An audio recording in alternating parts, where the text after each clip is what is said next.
Hei, mina olen Ants Uustalu ja kokka koos minuga igal teisipäeval kell 12.15 Tre raadios ning kuule kordust pühapäeval kell 13.00.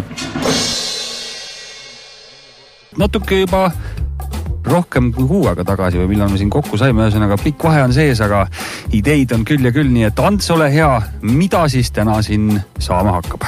Nii, tere ka siit poolt Köök jälle ja tõesti me teeme siis täna tomati carpacciot ja mul isegi natuke naeran, et ärge arvake, ma teie üle naeran, aga mul lihtsalt nii hea meel, et mul nii hea nuga on, et selline Jaapani nuga ja see lõikab tõesti väga-väga hästi ja no ikka on, me ütleme, nuga ei ole roosta läinud selle kuu aega, sest on uus nuga ja tegelikult uskumatu, no ma ei tea, kas siit näeb, aga no lihtsalt see nuga ise lõikab, ma ei pea midagi tegema. Et carpaccio jaoks ongi oluline, et meil oleks nagu õhukesed viilud tomatist täiesti ja no ikka tasub investeerida vahest nagu tööriistadesse ka, ei ole nii, et võtad selle vana nuia ja muudkui teed sellega eluaeg tööd ja teenid raha. Vahepeal peab ikka ostma omale ägedaid nugasid ka. Ja tõesti see tomati ise läheb siin noal nagu viiludeks. Aga mis selle noa nagu, oli seal mingisugune kasutusala ka või mis nuga see on? Lihtsalt nuga, terav nuga? Ta on nüüd kokanuga, terav kokanuga, aga ta on Damaskus terasest, mis on eraldi terase liik ja seda on siis karastatud, ma ei tea, mitukümmend korda, et see on nagu päris kõva. Süsinikku siin sees ei ole, see nüüd nii kõva nuga ka ei ole, aga... Tuleb mingisugune pilt, et kuskilt Jaapanis seal pikkade mungarüüdega mehed... Ja, et tegelikult on niimoodi, kui te, ma ei tea, vaadate nii arvutadega, võite YouTube'i sisse panna ja vaadata, YouTube'is on hästi palju videosid, kuidas need noameistrid Jaapanis nuge teevad ja see on tõesti selles suhtes huvitav, et selleks, et seda nuga üldse võid teha, see on ära litsenseeritud, et see ei ole nii, et iga mees hakkab nuga tegema, see on terve riigi peale mingi 4-5 vende, kes üldse võib teatud nuga teha ja siis nad siis aastas saavad ühe päeva et nad võivad seda siis teha ja siis tehakse ja muidugi need noad maksavad ka mingi 2-3 000 €. Nii, aga siin mul tuleb mõnus tomati selline carpaccio, carpaccio oli see külmsupp, mis me tegime. Lükkame natuke neid ka pooleksid. Et on 3 sorti tomatit meil siin, kes ei näe. On siis punane tomat, nii-öelda ploomtomat, siis on kirstomat ja roheline tomat. Rohelis tomat ma kasutan sellepärast, et ta annab nagu tekstuuri juurde ja maitset ka loomulikult.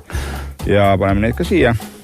Kus seda autentset carpacciot saab või mis ta nüüd oli? See carpacciot saab nüüd Hispaanias, kui keegi peaks sinna minema. Ja siis mul on veel siin selles kotikas on mul suitsu tomatiselee, mida ma nüüd tegin kodus valmis, seda nagu siin kohe kiiruga teha ei saa. Nii, paneme siit natukene seda suitsu tomatiseleed ka, see on ainult tomatisisu. Tahad sa rääkida sellest pikemalt natukene? Jaa, see käib niimoodi, et lõikad tomatit pooleks, võtad sisu seest välja, paned piikrineegi, ehk siis söe grilli peale, paned suitsuklotsi ka, annad talle suitsu, võtad ära ja siis püreestad ära. Nii, ja nüüd meil on sinna seda laabijuustu peame ka natuke panema. Nii, paneme, ma ei tea, mul on riiv ka, ma olen riivinud, et seda, mis ma siin ikka mölland. Riivime sellised suured riivid siia. Juust ja tomat alati käib kokku, väga mõnus. No võt, siin oleks juba kodukohvikute päeval üks retsept olemas, seda võiks küll 10 € müüa, aine? Muidugi. Nii, siis paneme siia, mul on siin basiiliku ja petersiliõli, peab natuke loksutama.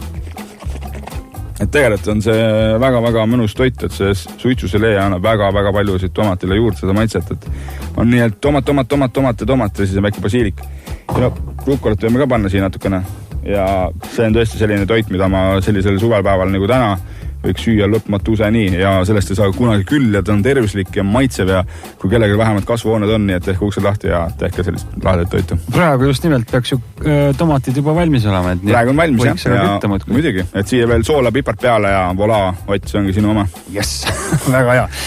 Tasus tõele tõlle juba? Jaa, jälle tasus. Jälle teisipäevadel on jälle sisu. Igal juhul Kokka koos Antsuga saade täna sai siis selline...